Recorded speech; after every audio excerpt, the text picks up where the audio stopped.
बरेली हिंसा मामले में पुलिस ताबड़तोड़ एक्शन मोड में है। एसएसपी के मुताबिक 10 एफआईआर दर्ज हुई है, जिसमें से 7 में तौकीर रजा का नाम है। उन पर हिंसा भड़काने का आरोप लगा है। मौलाना तौकीर रजा समेत 8 को जेल भेजा जा चुका है।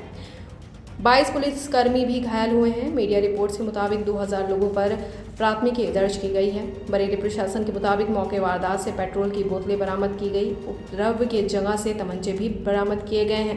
पत्थर, चाकू, ब्लेड, लाठी भी बरामद हुए हैं। पुलिस के मुताबिक 39 लोगों की हिरासत में लिया गया है। पुलिस ताबड़तोड़ एक्शन कर रही है और उपद्रवियों की पहचान करने में जुट गई है।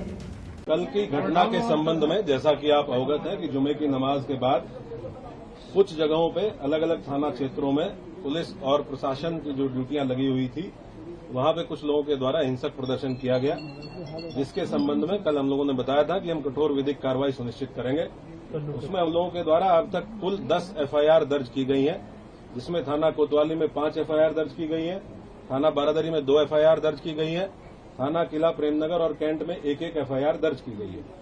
इन दर्ज एफआईआरों में आज हम लोगों के द्वारा कुल 8 अपराधियों को, जो इस घटना में शामिल थे, 8 अभियुक्तों को गिरफ्तार करके जेल भेजा गया है। उनके नाम मैं आपको पढ़ के बता देता हूं। मौलाना तौकीर रजा, सरफराज पुत्र सलीम, मनीफुद्दीन पुत्र जरीफुद्दीन, अजीम अहमद पुत्र नसीम अहमद, मोहम्मद शरीफ पुत्र मोहम्मद अहमद, मोहम्मद आमिर पुत्र मोहम्मद जाहिद, रिहान पुत्र राजू और मोहम्मद सरफराज पुत्र समीम।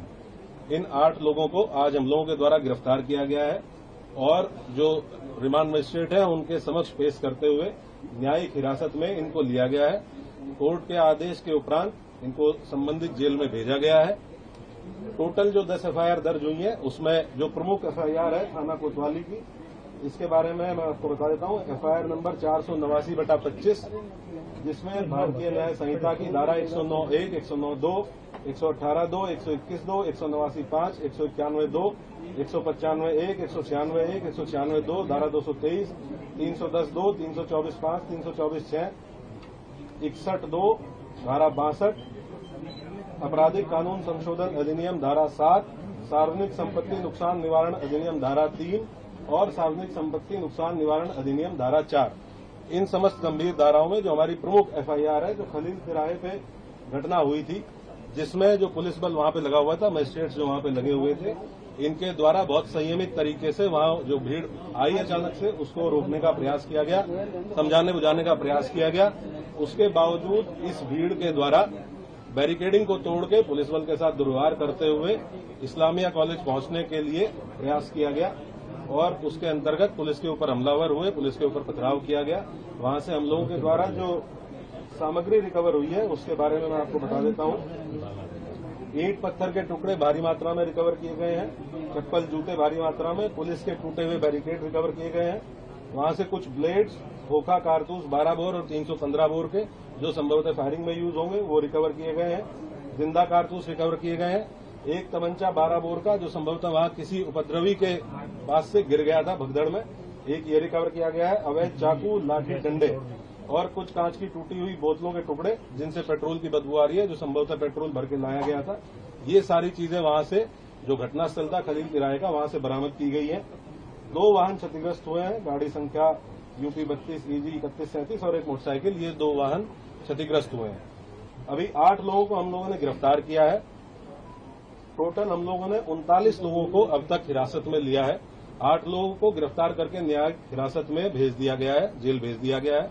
बाकी जितने लोग हैं उनसे हम लोग जो विधिक प्रोसीजर है पूछताछ करते हुए, क्योंकि ये भी बहुत आवश्यक है कि हम इन्वेस्टिगेशन के दौरान ये पता करें कि जो ग्राउंड पे लोग मौजूद थे, जो अलग अलग चौराहों पे पुलिस के साथ मिसबिहेव कर रहे थे, पुलिस के ऊपर हमलावर थे, पथराव कर रहे थे, और इनके पीछे कौन व्यक्ति था जो इनसे लगातार संपर्क में रहते हुए इनको ये करने के लिए उकसा रहा था। तो उस बिंदु पे इनसे पूछताछ की जा रही है। इनके मोबाइल फोन जिन जिनके रिकवर किए गए हैं, उन मोबाइल फोन से भी एविडेंस कलेक्शन किया जा रहा है।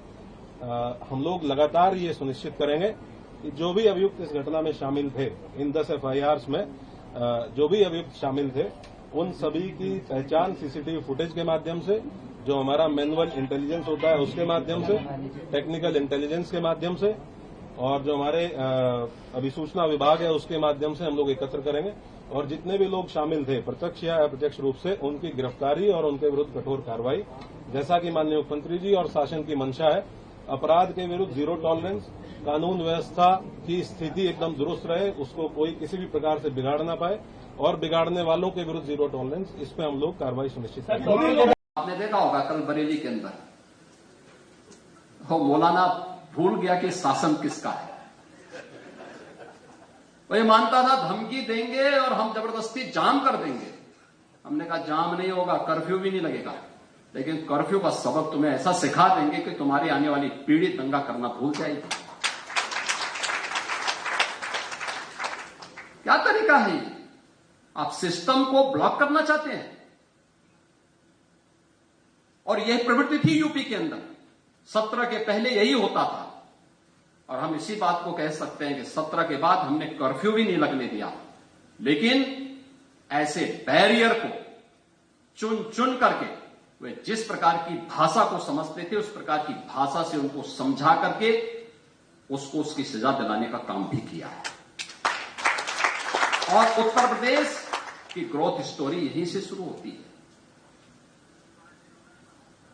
अगर आजादी के समय, मैं उससे पहले नहीं जाता, लेकिन 1947 में भारत आजाद हुआ, अगर उस समय भारत की इकोनॉमी में भारत का, उत्तर प्रदेश का कंट्रीब्यूशन 14% था, तो ये 14% फिर से होना चाहिए। और 14% नहीं होना चाहिए, बल्कि जितनी आबादी है उत्तर प्रदेश की, उत्तर प्रदेश उतना कंट्रीब्यूशन करता हुआ दिखाई दे। ये हमारा राष्ट्रीय धर्म है।